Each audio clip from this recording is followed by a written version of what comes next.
ಇವಾಗ ನೋಡಿ, ನೀವು ಮಾರ್ಕೆಟಲ್ಲಿ ಒಂದು ಟ್ರೇಡ್ ಎಕ್ಸಿಕ್ಯೂಟ್ ಮಾಡ್ತಿದ್ದೀರಾ ಅಂತ ಅಂದ್ರೆ ಅದ್ರ ಹಿಂದೆ ಒಂದು ರೀಸನ್ ಇರಬೇಕು. ಆ ರೀಸನ್ ಎಷ್ಟು ಸ್ಟ್ರಾಂಗ್ ಆಗಿರುತ್ತೋ ಅಷ್ಟು ಸ್ಟ್ರಾಂಗ್ ಆಗಿ ನೀವು ಪೊಸಿಷನ್ನ ಹ್ಯಾಂಡಲ್ ಮಾಡೋಕ್ಕಾಗುತ್ತೆ. ಸ್ಟಾಪ್ ಲಾಸ್ ಎಲ್ಲೆಲ್ಲಿದೆ ಆ ಸೆಟಪ್ನ ಇಟ್ಕೊಂಡು ನಾವು ಟ್ರೇಡ್ ಪ್ಲೇಸ್ ಮಾಡೋದು. ಎಷ್ಟೊಂದು ಜನ ಟ್ರೇಡರ್ಸು ಎಷ್ಟೊಂದು ಜನ ಸೆಟಪ್ನ ಫಾಲೋ ಮಾಡಿಕೊಂಡು ಟ್ರೇಡ್ ಪ್ಲೇಸ್ ಮಾಡ್ತಾರೆ. ಬಟ್ ನಮ್ಮ ಸೆಟಪ್ ಏನು ಅಂತ ಅಂದರೆ ಸ್ಟಾಪ್ ಲಾಸ್. ಯಾರ್ಯಾರ ಸ್ಟಾಪ್ ಲಾಸು ಎಲ್ಲೆಲ್ಲಿದೆ, ಯಾರ್ಯಾರಿಗೆ ಭಯ ಜಾಸ್ತಿ ಇದೆ ಅವ್ರ ಪೊಸಿಷನ್ ಮೇಲೆ, ಯಾರ್ಯಾರಿಗೆ ದುರಾಸೆ ಜಾಸ್ತಿ ಇದೆ ಅವ್ರ ಪೊಸಿಷನ್ ಮೇಲೆ, ಅಂದರೆ ಗ್ರೀಡ್ ಆ್ಯಂಡ್ ಫಿಯರ್ ಅಂತ ಏನು ಹೇಳ್ತಿರಲ್ಲ ನೀವು, ಅದು. ಇಫ್ ಇನ್ ಕೇಸ್ ನೀವು ಏನಾದರೂ ಬಿಗಿನರ್ ಆಗಿದ್ರೆ ನಿಮ್ಗೆ ಅನ್ನಿಸ್ತಿರ್ಬೋದು ಯಾಕೆ ನಾನು ತಗೊಂಡಿದ್ದ ಟ್ರೇಡ್ ಎಲ್ಲ ಆಪೋಸಿಟೇ ಹೋಗ್ತಿರುತ್ತೆ ಅಂತ. ಬಿಕಾಸ್ ನೀವಲ್ಲಿ ಡೈರೆಕ್ಷನ್ ಫೈಂಡ್ ಮಾಡೋದ್ರಲ್ಲಿ ಫೇಲ್ ಆಗಿರ್ತೀರ. ಯಾವ ರೀಸನ್ನಿಂದ ನೀವು ಟ್ರೇಡ್ ಮಾಡ್ತಿದ್ದೀರಾ ಅದನ್ನ ಕ್ಲಾರಿಟಿಯಿಂದ ತಿಳ್ಕೊಬೇಕಾಗತ್ತೆ. ಮೋಸ್ಟ್ ಆಫ್ ದ ಟ್ರೇಡರ್ಸ್ ನಾನು ನೋಡಿರೋದಂತೂ ಏನು ಅಂತ ಅಂದರೆ ಅವರು ಯಾವುದೋ ಒಂದು ಬೇಸಿಸ್ ಮೇಲೆ ಟ್ರೇಡ್ ಎಕ್ಸಿಕ್ಯೂಟ್ ಮಾಡ್ತಾರೆ, ಬಟ್ ಅದು ರಾಂಗ್ ಡೈರೆಕ್ಷನಲ್ಲಿ ಎಕ್ಸಿಕ್ಯೂಟ್ ಮಾಡಿರ್ತಾರೆ. ಆ ಟ್ರೇಡ್ ಹಿಂದಿನ ರೀಸನ್ ಏನಾಗಿರುತ್ತೆ ಅಂತ ಅಂದ್ರೆ ಐದರ್ ಒಂದ್ 3 ರೆಡ್ ಕ್ಯಾಂಡ್ಲ್ ನೋಡಿ ಸೆಲ್ ಹೋಗಿರ್ತಾರೆ, ಅವ್ರ 3 ಬ್ಲೂ ಕ್ಯಾಂಡ್ಲ್ ನೋಡಿ ಬೈ ಹೋಗಿರ್ತಾರೆ. ಅಲ್ಟಿಮೇಟ್ಲಿ ಅವ್ರಿಗೆ ಬೈ ಹೋಗಿದ್ದೀನಿ ಸೆಲ್ ಹೋಗಿದ್ದೀನಿ ಅಂತ ಏನಕ್ಕೆ ರೀಸನ್ ಕೇಳಿದ್ರೆ ಗೊತ್ತಿರಲ್ಲ. ನಿಮ್ ಟ್ರೇಡ್ ಹಿಂದೆ ಒಂದು ರೀಸನ್ ಇರಬೇಕಾಗುತ್ತೆ. ಅದು ಐದರ್ ಎಸ್ ಎಲ್ ಆಗಿರ್ಬೋದು, ಅವ್ರ ನೋಡಿ ಈ ತರ ಪ್ರೈಸ್ ಆಕ್ಷನ್ ಆಗಿರ್ಬೋದು, ಇಲ್ಲ ಅಂದ್ರೆ ಟ್ರೆಂಡ್ ಆಗಿರ್ಬೋದು, ಅಥವಾ ಈ ಕೀ ಲೆವೆಲ್ಸ್ ಅಂತ ಏನಿರ್ತಾವಲ್ಲ, 50,000 ಲೆವೆಲ್ಲು, 50,200 ಲೆವೆಲ್ಲು, 49,000 ಲೆವೆಲ್ಲು, ಈ ಕೀ ಲೆವೆಲ್ಸ್ ಐಡೆಂಟಿಫೈ ಮಾಡಿ ಟ್ರೇಡ್ ಮಾಡ್ತಿದ್ದೀರಾ, ಅಥವಾ ಈ ಲಾಂಗ್ ಚಾರ್ಟ್ ಅಲ್ಲಿ ನೋಡಿ ಈ ಕೀ ಲೆವೆಲ್ ಸಪೋರ್ಟ್ ಹತ್ರ ಟ್ರೇಡ್ ತಗೊಳೋಣ, ರೆಸಿಸ್ಟೆನ್ಸ್ ಬ್ರೇಕ್ ಆಗಿದೆ ಆ ಟ್ರೇಡ್ ತಗೊಳೋಣ, ಈ ತರ ಏನಾದ್ರು ಟ್ರೇಡ್ ತಗೊಂತಿದ್ದೀರಾ ಎಲ್ಲ ಅನಲೈಸ್ ಮಾಡ್ಬೇಕಾಗತ್ತೆ ನೀವು. ಇವಾಗ ನೋಡಿ, ಇಲ್ಲಿ ನಾವು ಒಂದು ಸೆಲ್ ಸೈಡ್ ಪೊಸಿಷನ್ ಎಕ್ಸಿಕ್ಯೂಟ್ ಮಾಡ್ದೋ. ಬಿಕಾಸ್ ನಮ್ ರೀಸನ್ ಏನಿತ್ತು ಅಂತ ಅಂದ್ರೆ ಇಲ್ಲಿ ಆಲ್ರೆಡಿ ನೆಗೆಟಿವ್ ಟ್ರೆಂಡ್ ಇದೆ. ಓಕೆ, ಫಸ್ಟ್ ರೀಸನ್ ಅದಾಯ್ತು. ಸೆಕೆಂಡ್ ರೀಸನ್ ಏನು, ಮಾರ್ಕೆಟ್ ಓಪನ್ ಆಗ್ತಾನೆ ಗ್ಯಾಪ್ ಡೌನ್ ಕೊಡ್ತಿದೆ ಅಂಡ್ ನೆಗೆಟಿವಿಟಿ ಶೋ ಮಾಡ್ತಿದೆ. ಸೊ ಈ ಕೇಸಲ್ಲಿ ಏನಾಗುತ್ತೆ, ಇಲ್ಲಿ ಯಾರಾದ್ರೂ ಬೈ ಮಾಡ್ಕೊಂಡು ಕೂತಿದ್ರೆ ಪ್ರೀವಿಯಸ್ ಡೇ ನೋಡಿ, ಇಲ್ಲಿ ಈ ಸ್ವಿಂಗ್ ಹೈಯಲ್ಲಿ ಬೈ ಮಾಡಿ, ಇಲ್ಲಿ ಯಾರು ಸೆಲ್ ಮಾಡಿರಲ್ಲ. ಯಾಕೆಂದ್ರೆ ನೆಗೆಟಿವ್ ಟ್ರೆಂಡ್ ಅಲ್ಲಿ ಆಲ್ಮೋಸ್ಟ್ ಯಾರು ಸೆಲ್ ಮಾಡಕ್ ಹೋಗಲ್ಲ. ಅವರೊಂದು ಬಾಟಮ್ ಸಿಕ್ಬಿಟ್ರೆ ಸಾಕು. ನಾನು ಹೇಳ್ತಿರೋದು ಪೊಸಿಷನಲ್ ಟ್ರೇಡರ್ಸ್ ಬಗ್ಗೆ.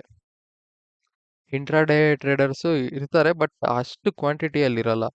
ಪೊಸಿಷನಲ್ ಟ್ರೇಡರ್ಸ್ ಏನ್ ಮಾಡ್ತಾರೆ, ಒಂದು ಬೇಸ್ ಸಿಕ್ಬಿಡುತ್ತೆ ನಮಗೆ, ಪ್ರೀಮಿಯಂ ಬೇಗ ಡಿಕ್ರೀಸ್ ಆಗುತ್ತೆ. ಸೊ ನಾವು ಆರಾಮಾಗೆ ಈ ಹೈ ಏನಿದೆ ಅದು ಕ್ರಾಸ್ ಆದಾಗ ಪ್ರಾಫಿಟ್ ಬುಕ್ ಮಾಡ್ಕೊಬೋದು ಅನ್ನೋ ಥಾಟ್ ಇಂದಾನೆ ಬಯರ್ಸ್ ಆಡ್ ಆಗಕ್ಕೆ ಸ್ಟಾರ್ಟ್ ಮಾಡ್ತಾರೆ.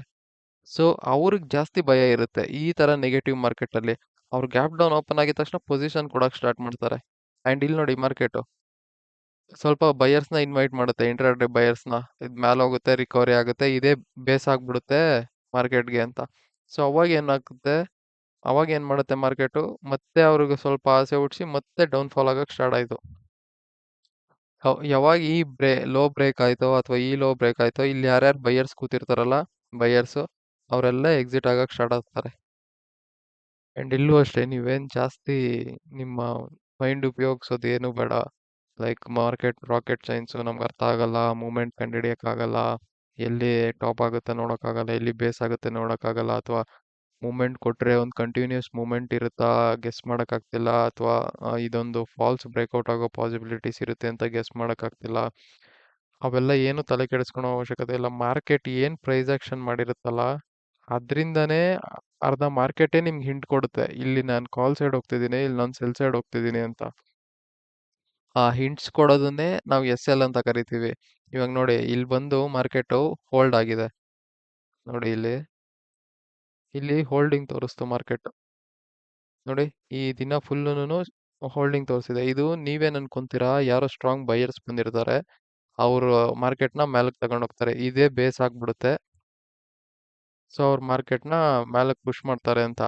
ಬಟ್ ಆಕ್ಚುಯಲ್ ಆಗಿ ಇಲ್ಲಿ ಏನಾಗಿದೆ ಅಂತ ಅಂದ್ರೆ, ನೋಡಿ ಪ್ರೀವಿಯಸ್ ಡೇ ನೀವು ಅಬ್ಸರ್ವ್ ಮಾಡ್ಬೇಕಾಗತ್ತೆ. ನೋಡಿ, continues negative trend market continues ಬಿದ್ದಿದೆ. ಸೊ ಈ ಸ್ವಿಂಗ್ ಅಲ್ಲಿ ಇಲ್ಲಿ ಅಥವಾ ಕ್ಲೋಸಿಂಗ್ ಪಾಯಿಂಟ್ ಹತ್ರ ಡೆಫಿನೆಟ್ಲಿ ಸೆಲ್ಲರ್ಸ್ ಬಂದಿರ್ತಾರೆ. ಇಷ್ಟು ನೆಗೆಟಿವ್ ಟ್ರೆಂಡ್ ಅಲ್ಲಿ ಕೋರ್ಸ್ ಬಯರ್ಸು ಇರ್ತಾರೆ, ಬಟ್ ಬಯರ್ಸ್ ನೋಡಿ ಎಕ್ಸಿಟ್ ಆಗಿದ್ದಾರೆ ಈ ರೆಡ್ ಕ್ಯಾಂಡಲ್ ಅಲ್ಲಿ, ಈ ರೆಡ್ ಕ್ಯಾಂಡಲ್ ಅಲ್ಲಿ ಎಕ್ಸಿಟ್ ಆಗಿರ್ತಾರೆ. ಬಟ್ ಅಲ್ಟಿಮೇಟ್ಲಿ ಇಲ್ಲೂ ಬಯರ್ಸ್ ಇದ್ದಾರೆ, ಇಲ್ಲ ಅಂತ ಹೇಳ್ತಿಲ್ಲ, ಇಲ್ಲೂ ಸೆಲ್ಲರ್ಸ್ ಕೂತಿರ್ತಾರೆ. ಇವಾಗ ಎಸ್ ಎಲ್ ಎಲ್ಲಿ ಓಪನ್ ಆದ್ರೆ ಯಾರು ಎಸ್ ಎಲ್ ಬೇಗ ಕೊಡ್ತಾರೆ ಅನ್ನೋದೇ ಇಲ್ಲಿ ಪಾಯಿಂಟ್. ಈ ಬೇಸಿಸ್ ಮೇಲೆ ನೀವು ಡೈರೆಕ್ಷನ್ ಐಡೆಂಟಿಫೈ ಮಾಡ್ಬೇಕಾಗತ್ತೆ. ಅವಾಗ ನಿಮ್ಗೆ ಮಾರ್ಕೆಟ್ ಸಿಂಪಲ್ ಅನ್ಸ್ಬಿಡುತ್ತೆ. ನೋಡಿ ಇವಾಗ ಗ್ಯಾಪ್ ಅಪ್ ಓಪನ್ ಆಗಿದೆ. ಗ್ಯಾಪ್ ಅಪ್ ಓಪನ್ ಆಗಿ ನೀವು ಇಲ್ಲಿ ಅಬ್ಸರ್ವ್ ಮಾಡ್ಬೋದು, ಒಂದು ಈ ಲೆವೆಲ್ ಇದೆ ಇಲ್ಲಿ ನೋಡಿ, 50,000 ಲೆವೆಲ್ ಇದೆ ಇಲ್ಲಿ. ಇಲ್ಲಿ ಸಪೋಸ್ ಯಾರಾದ್ರೂ ಸೆಲ್ ಮಾಡಿ ಕೂತ್ಕೊಂಡಿದ್ರೆ ಅವ್ರು ಗ್ಯಾಪ್ ಅಪ್ ಓಪನ್ ಆಗಿ ಈ 50,000 ಲೆವೆಲ್ ಮೇಲೆ ಟ್ರೇಡ್ ಮಾಡಿ ಇಷ್ಟು ಸ್ಟ್ರಾಂಗ್ ಬ್ಲೂ ಕ್ಯಾಂಡಲ್ ಆಗ್ತಿದ್ರೆ ಅವ್ರ ಮೈಂಡಲ್ಲಿ ಏನಿರುತ್ತೆ ಹೇಳಿ? ಮಾರ್ಕೆಟ್ ಮೇಲೆ ಹೋಗೋ ಪಾಸಿಬಿಲಿಟೀಸ್ ಜಾಸ್ತಿ ಇರುತ್ತೆ, ಫಸ್ಟ್ ನಾವು ಟ್ರೇಡ್ ಕಟ್ ಮಾಡೋಣ, ಇದೇ ಇರುತ್ತೆ ಅವ್ರ ಮೈಂಡಲ್ಲಿ. ಸೊ ಇಲ್ಲಿ ಸ್ವಲ್ಪ ಜನ ಕಟ್ ಮಾಡಿದ್ರು. ಇಲ್ಲಿ ಸ್ವಲ್ಪ ಜನ ಕಟ್ ಮಾಡ್ದಾದ್ಮೇಲೆ ಇಲ್ಲಿ ಯಾರೋ ಆಪರೇಟರ್ ಕೂತಿದ್ರೆ ಸೆಲ್ ಸೈಡ್ಗೆ, ಅವ್ರು ಮತ್ತೆ ಮಾರ್ಕೆಟ್ನ ಕೆಳಗೆ ಪುಷ್ ಮಾಡಕ್ ಟ್ರೈ ಮಾಡಿದ್ರು. ಯಾವಾಗ ಇಲ್ಲಿ ಕ್ಲೋಸಿಂಗ್ ಪಾಯಿಂಟ್ ಸಪೋರ್ಟ್ ತಗೊಂತೋ, ಯಾರ್ಯಾರು ಸ್ಟ್ರಾಂಗ್ ಸೆಲ್ಲರ್ಸ್ ಇಲ್ಲಿ ಸ್ಟ್ರಾಂಗ್ ಸೆಲ್ಲರ್ಸ್ ಕೂತಿದ್ರು ಅಥವಾ ಇಲ್ಲಿ strong sellers long as L ಇಟ್ಕೊಂಡು ಕೂತಿದ್ರು, ಅವಾಗ ಅವರು ಇಲ್ಲಿ ಯಾವಾಗ ಸ್ಟ್ರೆಂತ್ ತೋರಿಸಿ ಇದು ಬ್ರೇಕ್ಔಟ್ ಕೊಡೋಕೆ ಸ್ಟಾರ್ಟ್ ಮಾಡುತ್ತೋ ಅವಾಗ ಅವ್ರು ಎಕ್ಸಿಟ್ ಆಗಕ್ಕೆ ಟ್ರೈ ಮಾಡಿರ್ತಾರೆ. ಸೊ ಇಲ್ಲಿ ಇನ್ನೊಂದು ಡೈರೆಕ್ಷನ್ ನೀವು ಅಬ್ಸರ್ವ್ ಮಾಡ್ಬೋದಿತ್ತು. ಯಾವಾಗ ಈ 50,000 ಲೆವೆಲ್ ಅಥವಾ ಕ್ಲೋಸಿಂಗ್ ಪಾಯಿಂಟ್ ಹತ್ರ ಸಪೋರ್ಟ್ ತಗೊಂತೋ, ಇಲ್ಲಿ ನೀವು ಕಾಲ್ ಸೈಡ್ ಪೊಸಿಷನ್ ಆರಾಮಾಗಿ ಎಕ್ಸಿಕ್ಯೂಟ್ ಮಾಡ್ಬೋದಾಗಿತ್ತು, ಬಿಕಾಸ್ ಇವ್ರು ಟ್ರೇಡ್ ಕಟ್ ಮಾಡ್ತಾರೆ ಅಂತ. ಅವಾಗ ನಿಮ್ ಟಾರ್ಗೆಟ್ ರೀಚ್ ಆಗಿರೋದೇ ಎಕ್ಸಿಟ್ ಆಗ್ತಿದ್ರಿ. ಸೊ ಇಲ್ಲಿ ನಿಮ್ ಡೈರೆಕ್ಷನ್ ಕ್ಲಿಯರ್ ಆಗುತ್ತೆ. ನೀವು ಡೈರೆಕ್ಷನ್ ಕ್ಲಿಯರ್ ಇಲ್ದಿರೋ ಟೈಮಲ್ಲಿ, ಅಂದ್ರೆ ಇಲ್ಲೇ ಬಂದು ನೀವು ಕಾಲ್ ಸೈಡ್ ಹೋಗೋದು ಅದು ತುಂಬಾ ರಿಸ್ಕ್ ಆಗುತ್ತೆ. ನೀವು ತುಂಬಾ ದುಡ್ಡು ಇರ್ಬೇಕಾಗುತ್ತೆ ನಿಮ್ಮ ಹತ್ರ, ನೀವು ಅಂದ್ರೆ ಮಾರ್ಕೆಟ್ ದುಡ್ಡು, ನೀವು ಮಾರ್ಕೆಟ್ ಅಲ್ಲಿ ತುಂಬಾ ದಿನ ಪ್ರಾಫಿಟೇಬಲ್ ಆಗಿ, ಅವಾಗ ಅಂತ ತರ ರಿಸ್ಕಿ ಟ್ರೇಡ್ಸ್ ನೀವು ತಗೊಬೋದು, ಅದು ವರ್ಕ್ ಆಗುತ್ತೆ. ಬಟ್ ನೀವು ಬಿಗಿನರ್ ಆಗಿದ್ದು ಇನ್ನೂ ಸ್ಟ್ರಗಲ್ ಮಾಡ್ತಿದ್ರೆ ಮಾರ್ಕೆಟ್ ಅಲ್ಲಿ, ನೀವು ಒಂದು ಕನ್ಫರ್ಮೇಶನ್ ಇಂದನೇ ಟ್ರೇಡ್ ತಗೊಬೇಕಾಗತ್ತೆ. ಒಂದಿನ ಲಾಸ್ ಆದ್ರೂ ಪರವಾಗಿಲ್ಲ, ನೀವು ಕನ್ಫರ್ಮೇಶನ್ ಇಂದನೇ ಟ್ರೇಡ್ ತಗೊಬೇಕಾಗತ್ತೆ. ಬಿಕಾಸ್ ಒಂದಿನ ನೀವೇನಾದ್ರೂ ರ್ಯಾಂಡಮ್ ಆಗಿ ಇಲ್ಲಿ ಓಕೆ ಇದು ಹಿಂಗ್ ಆಗ್ಬೋದು ಅಂತ ತಿಳ್ಕೊಂಡು ತಗೊಂತೀರಲ್ಲ, ಅವಾಗ ಲಾಸ್ ಆದ್ರೆ ಅದು ಗಿಲ್ಟ್ ಜಾಸ್ತಿ ಇರುತ್ತೆ ನಿಮ್ಗೆ, ನಾನು ವೆಯ್ಟ್ ಮಾಡ್ಬೇಕಿತ್ತು ಅಂತ. ಇನ್ಫ್ಯಾಕ್ಟ್ ನಿಮ್ ಡೈರೆಕ್ಷನ್ ಅಲ್ಲಿ ಕರೆಕ್ಟ್ ಇದ್ರು ಅಷ್ಟೇನೆ, ನಿಮ್ ಎಸ್ ಎಲ್ ಮಾರ್ಕೆಟ್ ಕೊಟ್ಟಾದ್ಮೇಲೆ ಅದು ರಿವರ್ಸ್ ಆಗೋ ಪಾಸಿಬಿಲಿಟೀಸ್ ಇರುತ್ತೆ. ಈ ತರ ಎಷ್ಟೊಂದ್ ಸಲಿ ಆಗಿದೆ. ಇನ್ಫ್ಯಾಕ್ಟ್ ನನಗೂ ಆಗಿದೆ. ಬಟ್ ಅದಕ್ಕೆ ನಾನು ಎಲ್ಲರಿಗೂ ಹೇಳೋದು, ಯಾವತ್ತೇ ಆಗ್ಲಿ ಕನ್ಫರ್ಮೇಶನ್ ಇಂದ ಟ್ರೇಡ್ ಮಾಡಿ. ಅದು ನಿಮ್ಮ ರಿಸ್ಕ್ ಎಷ್ಟು ತಗೊಂತೀರಾ ಅದ್ರ ಮೇಲೆ ಡಿಪೆಂಡ್ ಆಗುತ್ತೆ. ಸೊ ಇಲ್ಲಿ ಏನ್ ಮಾತಾಡ್ದು ನಾವ್ ಇವಾಗ? ಸೆಲ್ಲರ್ಸ್ ಪೊಸಿಷನ್ ಕಟ್ ಮಾಡಿದ್ದಾರೆ ಅಂತ ಮಾತಾಡ್ದು. ನೋಡಿ ನೀಟಾಗಿ ಸೆಲ್ಲರ್ಸ್ ಎಕ್ಸಿಟ್ ಆದ್ರು. ಮತ್ತೆ ಇಲ್ಲಿ ಏನ್ ಎಕ್ಸಿಟ್ ಆಗಿರ್ತಾರಲ್ಲ ಸೆಲ್ಲರ್ಸ್, ಇಲ್ಲಿ ಬೈಯರ್ಸ್ ಅಕ್ಯುಮುಲೇಟ್ ಆಗಕ್ಕೆ ಟ್ರೈ ಆದ್ರು. ಈ ಕ್ಲೋಸಿಂಗ್ ಪಾಯಿಂಟ್ ಸಪೋರ್ಟ್ ನೋಡಿ ಅಥವಾ ಈ ಬ್ರೇಕ್ಔಟ್ ನೋಡಿ ಬೈಯರ್ಸ್ ಅಕ್ಯುಮುಲೇಟ್ ಆಗಕ್ಕೆ ಟ್ರೈ ಮಾಡಿದ್ರು, ಅವ್ರನ್ನ ಎಕ್ಸಿಟ್ ಮಾಡಿಸ್ತು. ಮತ್ತೆ ಇಲ್ಲಿ ಬೈಯರ್ಸ್ ಆಡ್ ಆಗಿರ್ತಾರೆ, ಇಲ್ಲಿ ಬೈಯರ್ಸು ಆಡ್ ಆಗಿರ್ತಾರೆ, ಸೆಲ್ಲರ್ಸು ಆಡ್ ಆಗಿರ್ತಾರೆ ಇಲ್ಲಿ. ಸೊ ಅವಾಗ ಏನ್ ಮಾಡುತ್ತೆ, ಓಕೆ ಇದು ಈ ದಿನದ್ದಾಯ್ತು, ಮಂಗಳವಾರದಾಯ್ತು ಇದು. ಇವಾಗ ನೆಕ್ಸ್ಟ್ ದಿನ 8ನೇ ತಾರೀಕು ನೋಡಿ, ಬುಧವಾರ. ಇವಾಗ ನಾವೇನ್ ಮಾತಾಡ್ಕೊಂಡು ಇದೇ ಸ್ಟ್ರಾಟಜಿನ ಇಲ್ಲಿ ಅಪ್ಲೈ ಮಾಡಿ. ಇವಾಗ ಇಲ್ಲೇನಾಗಿದೆ, ನಾವೇನ್ ಮಾತಾಡ್ಕೊಂಡು ಸೆಲ್ಲರ್ಸ್ ಪೊಸಿಷನ್ ಕಟ್ ಮಾಡಿದ್ದಾರೆ ಅಂತ ಮಾತಾಡ್ಕೊಂಡು. ಸೊ ಇಲ್ಲಿ ಯಾರು ಸ್ಟ್ರಾಂಗ್ ಬೈಯರ್ಸ್ ಇಲ್ಲ ಅಂತ ಆಯ್ತು. ಇಫ್ ಇದು ಸೆಲ್ಲರ್ಸ್ ಕಟ್ ಮಾಡಿರೋದೇ ಆದ್ರೆ, ಸೊ ಸ್ಟ್ರಾಂಗ್ ಬೈಯರ್ಸ್ ಯಾರು ಇಲ್ಲ ಹಿಂಗ್ ಅಸ್ಯೂಮ್ ಮಾಡ್ಕೊಳೋಣ ನಾವು. ಸ್ಟ್ರಾಂಗ್ ಬೈ ಈ ಚಾರ್ಟ್ ಆಗಿದೆ ಅಂತ ನಮ್ಗೆ ಗೊತ್ತಿಲ್ಲ ಇನ್ನು. ನಾವ್ ಇವತ್ತು 7ನೇ ತಾರೀಕಲ್ಲಿ ಇದ್ದೇವೆ, 8ನೇ ತಾರೀಕಲ್ಲಿ ನಮ್ಗೆ ಚಾರ್ಟ್ ಗೊತ್ತಿಲ್ಲ. ಇಲ್ಲಿ ಯಾರು ಬೈಯರ್ಸ್ ಇಲ್ಲ ಅಂತ ಅಸ್ಯೂಮ್ ಮಾಡ್ಕೊಳ್ಳೋಣ. ಬೈಯರ್ಸ್ ಇದ್ದಿದ್ರೆ ಈ ಮೂಮೆಂಟ್ ತರಿಸ್ತಿರ್ಲಿಲ್ಲ ಅವರು. ಅವ್ರ ಹತ್ರ ಸ್ಟ್ರೆಂತ್ ಇದ್ದಿದ್ರೆ ಇದನ್ನ ಬ್ರೇಕ್ಔಟ್ ಆಗಿ ಕನ್ವರ್ಟ್ ಮಾಡಿ ಈ ಪೊಸಿಷನ್ ಎಕ್ಸಿಟ್ ಮಾಡಿಸ್ತಿದ್ರು. ಓಕೆನಾ? ಇಲ್ಲಿ ಬೈಯರ್ಸ್ ಇಲ್ಲ, ಅಂದ್ರೆ ಸ್ಟ್ರಾಂಗ್ ಬೈಯರ್ಸ್ ಇಲ್ಲ ಅಂತ, ಯಾರೋ ರಿಟೈಲರ್ಸು ಅಥವಾ ಕಡಿಮೆ ದುಡ್ಡಿರೋರು, ಸ್ಮಾರ್ಟ್ ಮನಿ ಇಲ್ದಿದ್ದವರು ಬೈಯರ್ಸ್ ಕೂತಿದ್ದಾರೆ ಅಂತ ನಾವು ಅಸ್ಯೂಮ್ ಮಾಡ್ಕೊಳ್ಳೋಣ ಒಂದಿನಕ್ಕೆ. ಓಕೆ, ಇಫ್ ಇವರು ಸ್ಮಾರ್ಟ್ ಬೈಯರ್ಸ್ ಆಗಿಲ್ಲ ಅಂತ ಅಂದ್ರೆ ಈ ಬೇಸ್ ಏನಿದೆ ಅದು ಕ್ರಾಸ್ ಆಗ್ಬಾರ್ದು. Next day gap up open ಆಯ್ತು ನೋಡಿ. Next day gap up open ಆಯ್ತು. ಗ್ಯಾಪ್ ಅಪ್ ಓಪನ್ ಆಗಿ ಫಸ್ಟ್ ಕ್ಯಾಂಡಲೇ ಬೇಸ್ ಕ್ರಾಸ್ ಆಯ್ತು, ಅಂದ್ರೆ ಇಲ್ಲಿ ಸ್ಟ್ರಾಂಗ್ ಬೈಯರ್ಸ್ ಇಲ್ಲ ಅಂತ. ಈ ಬೇಸ್ ಕ್ರಾಸ್ ಆದಾಗ ಇಲ್ಲಿ ಯಾರಾದ್ರೂ, ಅಂದ್ರೆ ಇಲ್ಲಿ ಸೆಲ್ಲರ್ಸು ಕೂತಿದ್ದಾರೆ, ಇಲ್ಲಿ ಯಾರಾದ್ರೂ ಸೆಲ್ಲರ್ಸ್ ಇದ್ರೆ ಅಪ್ಪಿ ಬಂದಿದ್ರೆ ಅವ್ರು ಯಾವಾಗ ಪೊಸಿಷನ್ ಕಟ್ ಮಾಡ್ತಾರೆ? ಈ ಹೈ ಕ್ರಾಸ್ ಆದಾಗ ಪೊಸಿಷನ್ ಕಟ್ ಮಾಡ್ತಾರೆ. ಪೊಸಿಷನಲ್ ಟ್ರೇಡರ್ಸ್ ಬಗ್ಗೆ ನಾನು ಮಾತಾಡ್ತಿರೋದು. ಈ ಆಪ್ಷನ್ ಸೆಲ್ಲಿಂಗ್ ಅಲ್ಲಿ ಹೋಲ್ಡ್ ಮಾಡಿ ಇಟ್ಕೊಂಡಿರ್ತಾರಲ್ಲ ಪೊಸಿಷನ್ಸ್, ಅವ್ರ ಬಗ್ಗೆ ನಾನು ಮಾತಾಡ್ತಿರೋದು. ಅವ್ರೇನ್ ಮಾಡ್ತಾರೆ, ಈ ಟಾಪ್ ಕಟ್ ಆದಾಗ ಅವ್ರ ಪೊಸಿಷನ್ ಕಟ್ ಮಾಡೋದು ಅಥವಾ ಎಸ್ ಎಲ್ ಕೊಡೋದು ಏನೋ ಒಂದ್ ಮಾಡ್ತಾರೆ. ಅಂಡ್ ಇಲ್ಲಿ ಯಾವಾಗ ಸ್ಟ್ರಾಂಗ್ ರೆಡ್ ಕ್ಯಾಂಡಲ್ ಆಯ್ತೋ ಅವಾಗ ನೀವು ಅರ್ಥ ಮಾಡ್ಕೊಬೇಕು, ಇಲ್ಲಿ ಯಾರೂನು ಸ್ಟ್ರಾಂಗ್ ಬೈಯರ್ಸ್ ಇಲ್ಲ ಅಂತ. ನಾವೇನ್ ಅಸ್ಯೂಮ್ ಮಾಡ್ಕೊಂಡಿದ್ವೋ ಅದು ಕರೆಕ್ಟ್ ಆಗಿದೆ ಅಂತ. ಸೊ ನೀವೇನ್ ಮಾಡ್ಬೇಕು ಇವಾಗ? ಬೈಯರ್ಸ್ ಇಲ್ಲ ಅಂತ ಅಂದ್ರೆ ಈ ಬೈಯರ್ಸ್ ಕಟ್ ಮಾಡ್ತಾರೆ ಪೊಸಿಷನ್ ಅಂತ. ಸೊ ನೀವು ಸೆಲ್ ಸೈಡ್ ಎಂಟ್ರಿ ತಗೊಬೇಕು. ಬಟ್ ಕನ್ಫರ್ಮೇಶನ್ ಆಗಿದೆಯಾ ಸೆಲ್ ಸೈಡ್ ಎಂಟ್ರಿಗೆ? ನೋಡಿ ಕಂಟಿನ್ಯೂಸ್ ಇಲ್ಲಿ ಸೆಲ್ಲರ್ಸೇ ಆಡ್ ಆಗಿರ್ತಾರೆ. ಯಾವಾಗ ಸೆಲ್ಲರ್ಸ್ ಆ್ಯಡ್ ಆಗ್ತಾರೋ ಮಾರ್ಕೆಟಲ್ಲಿ ಅವಾಗ ನೀವು ಸೆಲ್ ಸೈಡ್ ಎಂಟ್ರಿಗೆ ಹೋಗ್ಬಾರ್ದು. ಬಿಕಾಸ್ ಅವ್ರು ಯಾವಾಗ ಎಸ್ ಎಲ್ ಬುಕ್ ಮಾಡ್ತಾರೆ ನೀವು ಅವಾಗ ಎಸ್ ಎಲ್ ಬುಕ್ ಮಾಡಬೇಕಾಗತ್ತೆ. ಯಾವಾಗ ನಿಮ್ಗೆ ಇಲ್ಲಿ ಕನ್ಫರ್ಮೇಶನ್ ಆಯ್ತು ನಾನು ಸೆಲ್ ಸೈಡೇ ಹೋಗ್ಬೇಕಂತ ಈ ತರ ಪ್ರೈಸ್ ಆಕ್ಷನ್ ಅಲ್ಲಿ, ಸೊ ನೀವೇನ್ ಮಾಡ್ಬೇಕು, ಬೈಯರ್ಸ್ಗೆ ಪೊಸಿಷನ್ ಆಡ್ ಮಾಡೋವರೆಗೂ ವೆಯ್ಟ್ ಮಾಡಬೇಕು. ನೋಡಿ ಬೈಯರ್ಸ್ ಎಷ್ಟು ನೀಟಾಗಿ ಆಡ್ ಆಗಿದ್ದಾರೆ. ಇದನ್ನು ರೀಟ್ರೇಸ್ಮೆಂಟ್ ಅನ್ಕೊಂಡು ಇಲ್ಲಿ ತುಂಬಾ ಜನ ಬೈ ಮಾಡಿರ್ತಾರೆ. ಯಾವಾಗ ಬೈಯರ್ಸ್ ಅಕ್ಯುಮಿಲೇಟ್ ಆದ್ರೋ ಅವಾಗ ಮಾರ್ಕೆಟ್ ಸೆಲ್ಲಿಂಗ್ ಹೋಗಕ್ ಸ್ಟಾರ್ಟ್ ಆಯ್ತು. ಇಲ್ಲೂ ಅಷ್ಟೇ ಬೈಯರ್ಸೇ ಆಡ್ ಆಗಿರ್ತಾರೆ. ಈ ಬ್ಲೂ ಕ್ಯಾಂಡಲ್ ನೋಡಿ, ಸ್ಮಾಲ್ ಬ್ಲೂ ಕ್ಯಾಂಡಲ್ಸ್ ನೋಡಿ ಬೈಯರ್ಸೇ ಆಡ್ ಆಗಿರ್ತಾರೆ. ಅವಾಗ ನೀವು ಸೆಲ್ಲಿಂಗ್ ಎಕ್ಸಿಕ್ಯೂಟ್ ಮಾಡ್ಬೇಕು, ಅವಾಗ ನಿಮ್ಗೆ ಟಾರ್ಗೆಟ್ ರೀಚ್ ಆಗುತ್ತೆ. ಸೊ ನಮ್ ಏನ್ ಅಸ್ಯೂಮ್ ಮಾಡ್ಕೊಂಡಿದ್ದೋ ಇಲ್ಲಿ ಬಯರ್ಸ್ ಇದಾರೆ ಅಂತ, ಬಯರ್ಸ್ ಸ್ಟ್ರಾಂಗ್ ಬಯರ್ಸ್ ಯಾರು ಇಲ್ಲ, ಸ್ಮಾರ್ಟ್ ಮನಿ ಇರೋ ಬಯರ್ಸ್ ಇಲ್ಲ ಅಂತ, ಅದು ಆಕ್ಚುಲಿ ಇಲ್ಲಿ ಟ್ರೂ ಆಗಿದೆ ನೋಡಿ. ಯಾರ್ಯಾರು ಇಲ್ಲಿ ಪ್ರೀವಿಯಸ್ ಡೇ ಈ ಮೂಮೆಂಟ್ ನೋಡಿ, ಇದು ಫೇಕ್ ಮೂಮೆಂಟ್ ಇದು. ನೀವು ಹೆಂಗೆ ನೋಡಿದ್ರೇನು ಇಲ್ಲಿ ಯಾರು ಸೆಲ್ಲರ್ಸ್ ಇದಾರೋ ಅವ್ರು ಎಕ್ಸಿಟ್ ಆಗಿರ್ತಾರೆ ಇಲ್ಲಿ. ಇದು ಮೂಮೆಂಟ್ ಕರೆಕ್ಟ್ ಇದ್ರೆ ಮಾರ್ಕೆಟ್ ಕ್ಲೋಸಿಂಗ್ ಹಿಂಗ್ ಕೊಡ್ತಿರ್ಲಿಲ್ಲ. ಒಂದ್ ನಿಮಿಷ ಚಾರ್ಟ್ ಎಲ್ಲ ಕ್ಲಿಯರ್ ಮಾಡ್ತೀನಿ. ಹಾ ನೋಡಿ, ಈ ಬೈಯರ್ಸ್ ಯಾರಾದ್ರೂ ಸ್ಟ್ರಾಂಗ್ ಇದ್ರೆ ಕ್ಲೋಸಿಂಗ್ ಹಿಂಗ್ ಕೊಡ್ತಿರ್ಲಿಲ್ಲ. ಇನ್ಫ್ಯಾಕ್ಟ್ ಕ್ಲೋಸಿಂಗ್ ಹಿಂಗ್ ಕೊಟ್ಟಿದ್ರೇನು ನೆಕ್ಸ್ಟ್ ಡೇ ಓಪನ್ ಆಗ್ತಾನೆ ಈ ಬೇಸ್ ಕ್ರಾಸ್ ಆಗಕ್ ಬಿಡ್ತಿರ್ಲಿಲ್ಲ ಆ ಬೈಯರ್ಸ್. ಈ ಬೇಸ್ ನ ಇಲ್ಲಿ ಓಪನ್ ಮಾಡಿಸಿ ಇಲ್ಲೊಂದು ಸ್ಟ್ರಾಂಗ್ ಬ್ಲೂ ಕ್ಯಾಂಡಲ್ ಆಗಿ ಈ ಬೇಸ್ ನ ಹೋಲ್ಡ್ ಮಾಡಿ ಮತ್ತೆ ಬ್ರೇಕ್ಔಟ್ ಕೊಡಿಸ್ತಿದ್ರು. ಇಫ್ ಬೈಯರ್ಸ್ ಸ್ಟ್ರಾಂಗ್ ಆಗಿದ್ರೆ ನಾವೇನ್ ಅಸ್ಯೂಮ್ ಮಾಡ್ಕೊಂಡಿದ್ವಲ್ಲ ಬೈಯರ್ಸ್ ಇಲ್ಲ ಇಲ್ಲಿ ಅಂತ, ಅದು ಕರೆಕ್ಟ್ ಆಗೋದಕ್ಕೆ ಅದು ಕನ್ಫರ್ಮೇಶನ್ಗೆ ಈ ಮೂವ್ಮೆಂಟ್ ಬಂದಿರೋದು. ನೀವು ಯಾವಾಗ ಸೆಲ್ಲರ್ಸ್ ಟೆಂಪ್ಟ್ ಆಗ್ತಿದೆ ಅವಾಗ ಎಂಟ್ರಿ ಆಗ್ಬಾರ್ದು. ನೀವು ಯಾವಾಗ ಬೈಯರ್ಸ್ ಇನ್ವೈಟ್ ಆಗಕ್ ಸ್ಟಾರ್ಟ್ ಆಗ್ತಾರೋ ಅವಾಗ ಮಾತ್ರ ಎಂಟ್ರಿ ಆಗ್ಬೇಕು. ಓಕೆ, ಇದು 8th ಆಯ್ತು. ಇವಾಗ ನೆಕ್ಸ್ಟ್ ಡೇಗೆ ಹೋಗೋಣ ನಾವು. ಅಲ್ಲಿ ಎಸ್ ಎಲ್ ಹೆಂಗ್ ವರ್ಕ್ ಆಗಿದೆ ಅಂತ ಎಕ್ಸ್ಪ್ಲೈನ್ ಮಾಡ್ತೀನಿ ಬನ್ನಿ. ಇವಾಗ ಇಲ್ಲಿ ಮಾರ್ಕೆಟ್ ಓಪನ್ ಆಯ್ತು. ಓಪನ್ ಆಗಿ ನೀಟಾಗಿ ಸೆಲ್ಲಿಂಗ್ ಬಂತು. ಇಲ್ಲಿ ಯಾರ್ಯಾರು ಬೈ ಮಾಡ್ಕೊಂಡು ಹೋಗಿದ್ರು ಅವರೆಲ್ಲ ಎಕ್ಸಿಟ್ ಆದ್ರು ಈ ಮೂಮೆಂಟ್ ಅಲ್ಲಿ.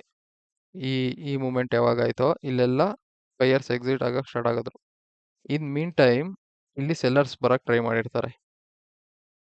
ಈ ಮೂವ್ಮೆಂಟ್ ನೋಡಿ, ಈ ಬ್ರೇಕ್ ಡೌನ್ಗಳು ನೋಡಿ, ಬೇಕಿದ್ರೆ ಇಲ್ಲಿ ನೀವು ನೋಡ್ಬೋದು ಒಂದು key level already break down ಆಗಿತ್ತು ಇಲ್ಲಿ ನೋಡಿ.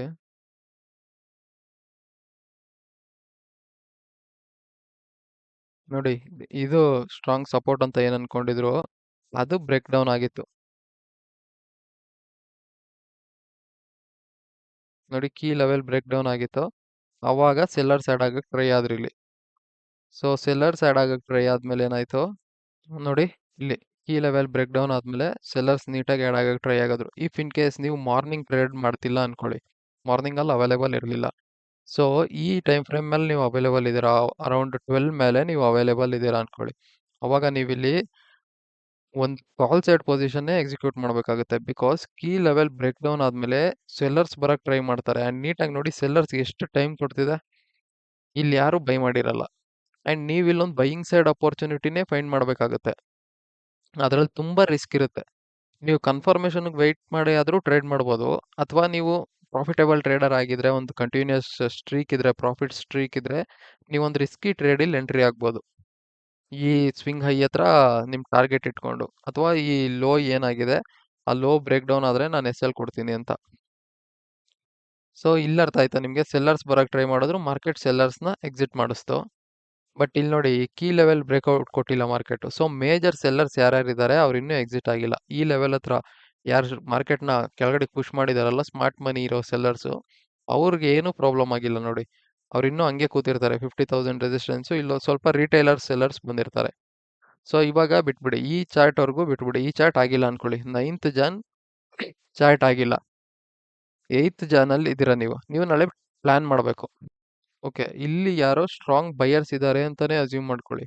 ಅವ್ರಿಗೆ ಮಾರ್ಕೆಟ್ನ ಮೇಲೆ ತಗೊಂಡೋಗೋ ಪಾಸಿಬಿಲಿಟೀಸ್ ಜಾಸ್ತಿ ಇದೆ ಅನ್ಕೊಳ್ಳಿ. ಅವರು ಸ್ಟ್ರಾಂಗ್ ಬೈಯರ್ಸೇ ಆಗಿದ್ರೆ ಮಾರ್ಕೆಟ್ನ ಗ್ಯಾಪ್ ಅಪ್ ಓಪನ್ ಮಾಡಿಸ್ತಿದ್ರು, ಈ ಲೆವೆಲ್ ಹತ್ತತ್ರ ಓಪನ್ ಮಾಡಿಸ್ತಿದ್ರು. ಅಂಡ್ ಅವ್ರು ಯಾವುದೇ ಕಾರಣಕ್ಕೂ ಈ ಲೋ ಲೋ ಏನಿದೆ ಪ್ರೀವಿಯಸ್ ಡೇ ಲೋ ಅದನ್ನ ಕ್ರಾಸ್ ಮಾಡಕ್ ಬಿಡ್ತಿರ್ಲಿಲ್ಲ, ಸ್ಟ್ರಾಂಗ್ ಬೈಯರ್ಸ್ ಇದ್ದಿದ್ರೆ. ಅವಾಗ ಏನಾಗಿರೋದು, ಇಲ್ಲಿ ಯಾರು ಸೆಲ್ ಮಾಡಿದ್ರು, ಇಲ್ಲಿ ಯಾರು ಸ್ಟ್ರಾಂಗ್ ಸೆಲ್ ಮಾಡಿದ್ರು, ಅವ್ರನ್ನ ಮಾರ್ಕೆಟು ಎಕ್ಸಿಟ್ ಮಾಡಿಸೋ ಪಾಸಿಬಿಲಿಟೀಸ್ ಇರುತ್ತೆ. ಈ ತರ ಪಾಸಿಬಿಲಿಟೀಸ್ ಇರುತ್ತೆ, ಅಥವಾ ಹಿಂಗೆ ಮೇಲೆ ಹೋಗೋ ಪಾಸಿಬಿಲಿಟೀಸ್ ಜಾಸ್ತಿ ಇರುತ್ತೆ ಮಾರ್ಕೆಟು. ಯಾವಾಗ ಇದು ಗ್ಯಾಪ್ ಡೌನ್ ಓಪನ್ ಆಗಿ ಅದು ಇಷ್ಟು ದೊಡ್ಡ ರೆಡ್ ಕ್ಯಾಂಡಲ್ ಆಯ್ತೋ, ನೀವು ಅಸ್ಯೂಮ್ ಮಾಡ್ಕೊಬೇಕು ಇಲ್ಲಿ ಸ್ಟ್ರಾಂಗ್, ನೀವು ಏನ್ ನಿನ್ನೆ ಅಸಂಪ್ಷನ್ ಮಾಡ್ಕೊಂಡಿದ್ರಿ ಸ್ಟ್ರಾಂಗ್ ಬೈಯರ್ಸ್ ಇದಾರೆ ಅಂತ, ಅದು ಫಾಲ್ಸ್ ಆಗಿದೆ ಅಂತ. ಅದಕ್ಕೆ ನೀವು ಟೈಮ್ ಕೊಡ್ಬೇಕು, ಸ್ಟ್ರಾಂಗ್ ಬೈಯರ್ಸ್ ಇದಾರಾ ಇಲ್ವಾ ಅಂತ ಮಾರ್ಕೆಟ್ನ ಪ್ರೂವ್ ಮಾಡ್ಕೊಳೋದಕ್ಕೆ. ಸೊ ಇಲ್ಲಿ ನೋಡಿ, ಓಪನ್ ಆಗ್ತಾನೆ ರೆಡ್ ಕ್ಯಾಂಡ್ಲು ಮತ್ತೆ ಬಯರ್ಸ್ಗೆ ಇನ್ವೈಟ್ ಮಾಡುತ್ತೆ, ಮತ್ತೆ ಬಯರ್ಸ್ಗೆ ಇನ್ವೈಟ್ ಮಾಡುತ್ತೆ, ಮತ್ತೆ ಬಯರ್ಸ್. ಯಾವಾಗ ಈ ಟಾಪ್ ಕ್ರಾಸ್ ಆಗಕ್ಕಾಗಿಲ್ಲ ಮಾರ್ಕೆಟ್ಗೆ, ಅವಾಗ ನೀವು ಅರ್ಥ ಮಾಡ್ಕೊಬೇಕು ಟಾಪ್ ಕ್ರಾಸ್ ಆಗ್ದಿರಾ ರಿಟ್ರೇಸ್ಮೆಂಟ್ ಯಾವಾಗ ಕೊಡಕ್ ಸ್ಟಾರ್ಟ್ ಆಯ್ತು, ಇಲ್ಲಿ ಸೆಲ್ಲರ್ಸ್ ಇದಾರೆ ಅಂತ. ನೀವು ಕನ್ಫರ್ಮೇಶನ್ ಇಂದ ಇಲ್ಲೊಂದು ಟ್ರೇಡ್ ಎಕ್ಸಿಕ್ಯೂಟ್ ಮಾಡ್ಬೋದು ಸೆಲ್ ಸೈಡ್ಗೆ. ಇದು ಇವತ್ತಿನ ದಿನ ಆಗಿತ್ತು, 9ನೇ ತಾರೀಕು. ಇವಾಗ ಬರೋಣ 10ಗೆ, 10ನೇ ತಾರೀಕಿಗೆ. ಸೊ 9ನು ನೆಗೆಟಿವೇ ಆಗಿದೆ. ನೋಡಿ 9th 10th ಒಂದು ಪ್ಯಾಟರ್ನ್ ಅಬ್ಸರ್ವ್ ಮಾಡ್ತಿದ್ದೀರಾ ನೀವು. ಗ್ಯಾಪ್ ಡೌನು ಬೈಯರ್ಸ್ಗೆ ಇನ್ವೈಟ್ ಮಾಡುತ್ತೆ, ಸೆಲ್ ಹೋಗುತ್ತೆ.